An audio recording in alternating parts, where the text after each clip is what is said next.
Today, guys, I'm going to let you in on a little secret. It's something you're going to want to know. Recently, I've been seeing a lot of things on social media, and they're like, what is up with this inflation? What is up with, my wages? Right now, guys, what's very important is you have to understand you are fighting two things. You are fighting inflation, which is 2.5 to 3%, and you're also fighting the 7% returns, inflation adjusted, of the S&P 500. Okay, and so when you combine that, it's 11.6% roughly. I wanted to expound upon this because we have stocks like Amazon, Microsoft, Meta, Nvidia, the best performer, Tesla, Google, Apple, all these stocks. And a lot of people don't know why these things keep going up and why their wages are staying the same. They're all on social media, they're all on YouTube, they're all making TikToks, and they're like, these stocks keep going up, I am losing so much purchasing power, I don't know what's happening, and these CEOs and these companies keep making so much money. This is the reason. When the US government creates more debt, where does that money go? The money goes to the banks. What happens when the money goes to the banks? Those banks buy assets. What are those assets? Those are Apple, Microsoft, Meta, Google, Amazon, Tesla. Okay? It's quite literally in our financial system that the money will continue to go to the bigger players and it won't trickle down to you. It won't. And what you can think of the S&P 500 as the rate at which the economy is growing, right? So again, we think about the Magnificent Seven. Why is all the money flowing to them? Well, it's because they're creating more debt and those banks are buying more assets and the money flows to them. So when the money flows to them, guess what the shareholders make? They make the money as well. So if you're a shareholder, you make money. Another reason is debt. This is a widely known fact. It's not that crazy. The economy is in debt. Not the economy. America is in debt. Actually, yeah, the world economy is in debt. But that's another reason. Money is fake. We all know fiat, blah, blah, blah.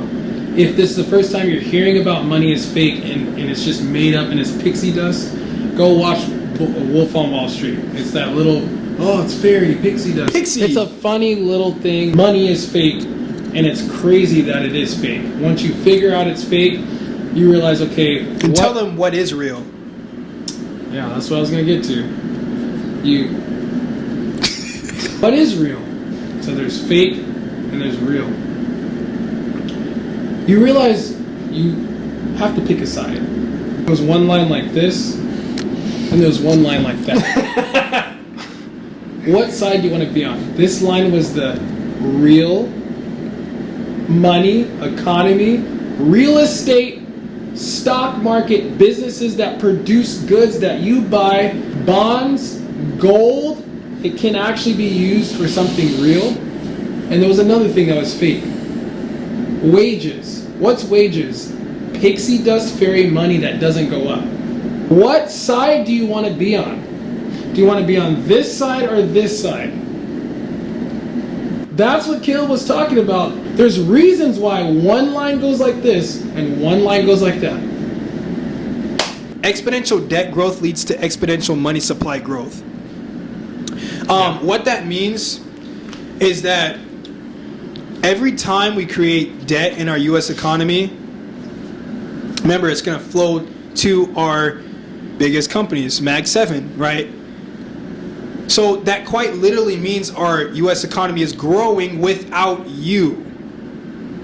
This is very important for you guys to understand this. The U.S. economy is growing without you. It's going to grow with or without you. So if you want to grow with our economy, you buy real estate, you buy assets, you buy gold, you buy Bitcoin maybe, you buy stocks. If you want to grow with our economy, if you want to get left behind and you want to, there's nothing wrong with wages, right? But guys, wages. No, there's something wrong with wages. But the thing is that wages haven't grown relative to the exponential growth we've seen in our economy. And yes, someone's going to probably comment, you guys are idiots, blah, blah, blah.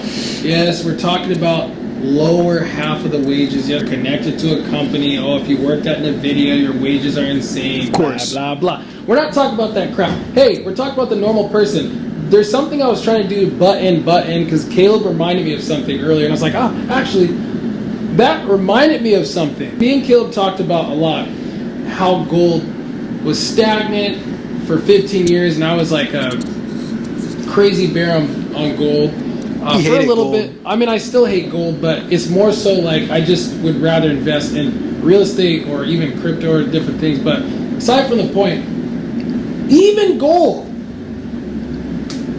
did something crazy in the last year or so.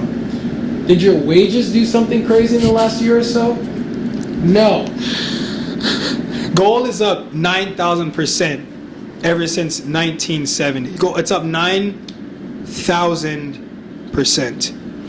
What are wages up? Bitcoin since its inception is up 29,000%. What are wages up since the 70s? I'd probably do a guess right now because I haven't looked at that in a while.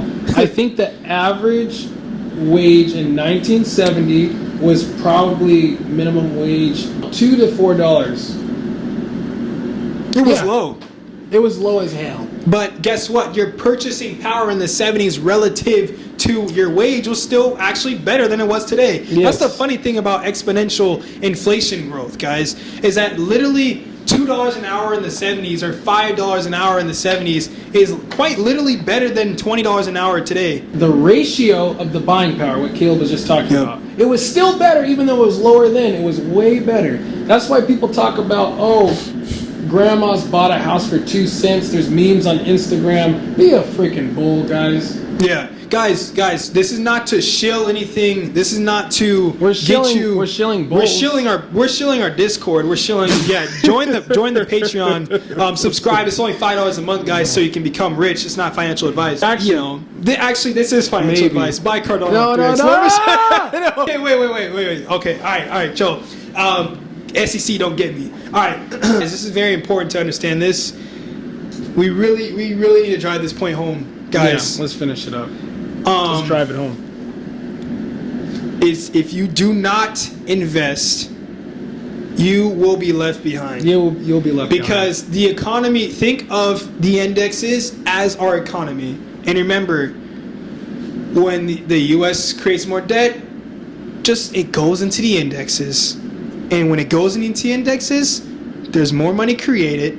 And what happens when there's more money created and you're not investing? You're quite literally losing money. So if you're saving money, money in your bank account, if it's not at or above 7%, which is the growth of the S&P inflation adjusted, you are losing money over time. Because, guys, the index is not just a stock or an average. It is literally our economy going up.